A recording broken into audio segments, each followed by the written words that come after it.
Well, hello boys and girls. Today what are we doing? We've got a big box here. So what's in the box? Let's see what's in the box. Well, you know what we're doing, and you know what's in the box probably. Wood chips. Wood chips.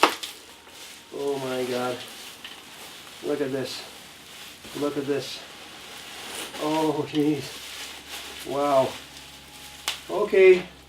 What do we have here? Springs. There we are. H&R lowering springs for the Boxster. So we're looking forward to getting these on. It'll drop it down about an inch.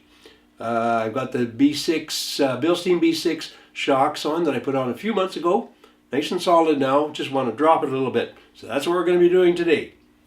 Stick with me.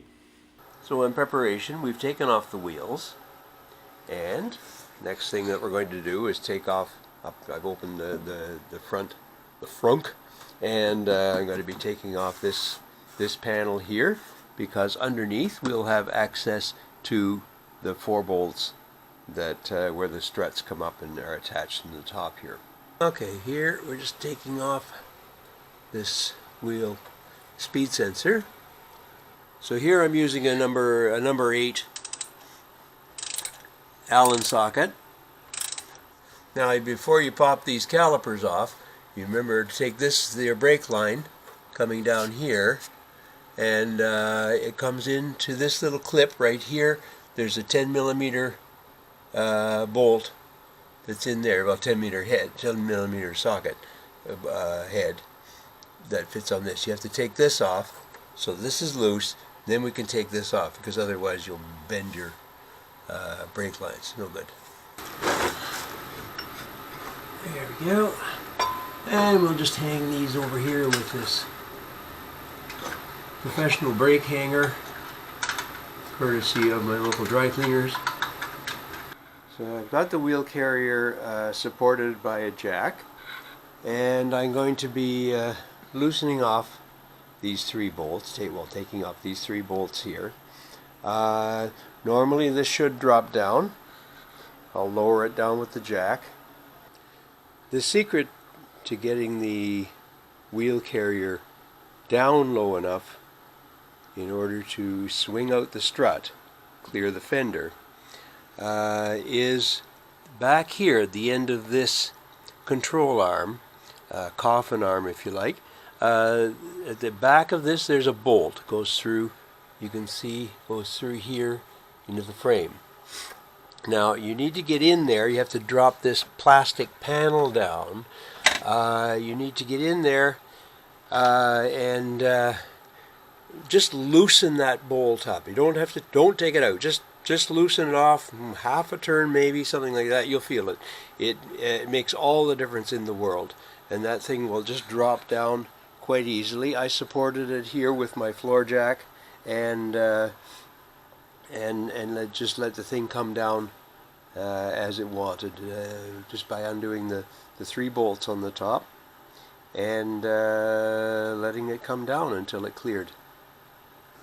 So once it's down and cleared out, you've already taken out this pin here, because that was the top part of the drop link, but it's also the sort of a pinch thing, the pinch bolt that holds the strut into place here.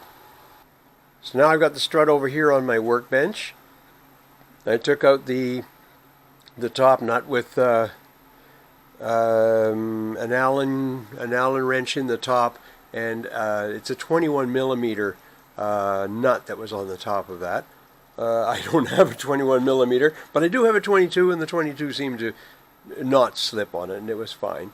You can also use an impact wrench, but the problem with an impact wrench is that you have to be able to hold the shaft here somehow, and that's why you need with a box end wrench. You can do it with an Allen key through the top.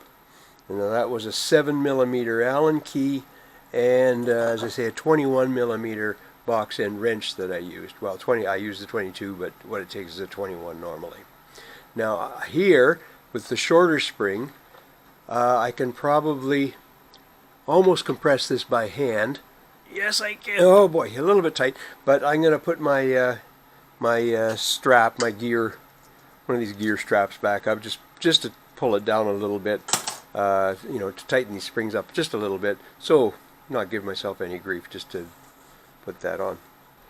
When you're putting this back together, one thing that you need to just notice is that here you'll see there's arrows on the top plate of the strut.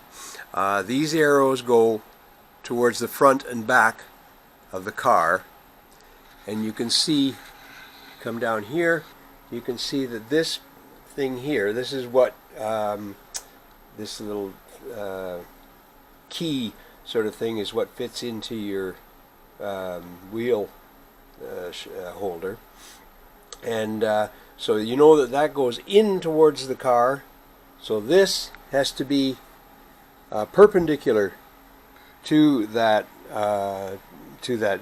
key thing there, and so otherwise if you get this twisted around it won't fit, so make sure that you get that lined up. Doesn't have to be perfect, it will rotate slightly, but you have to watch and make sure you get it in line. Putting it back in is essentially the reverse order. We slide the shock into the carrier, and then with my floor jack I lifted the carrier up, lined up the holes up in the top, so where they come through up here,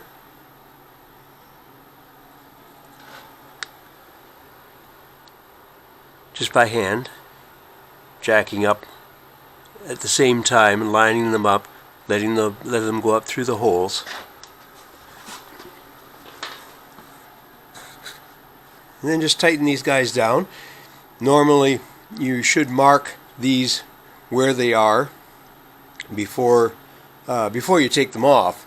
I didn't, because I know that I have maximum negative camber, and so they're all the way inside, so I didn't need to mark them at all.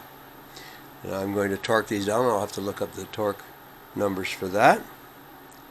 This thing here, I torqued it down at 44 foot-pounds.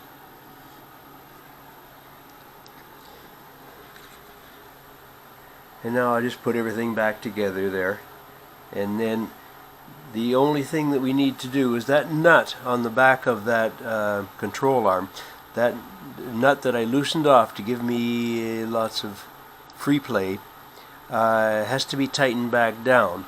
And the thing is, it needs to be tightened down while there's load on the wheels. So normally what you might do is, I think what I'll do is I'll just, when I get the thing back on the ground, I'll run it up on ramps on the front, and then I can get under there and tighten those nuts down to torque.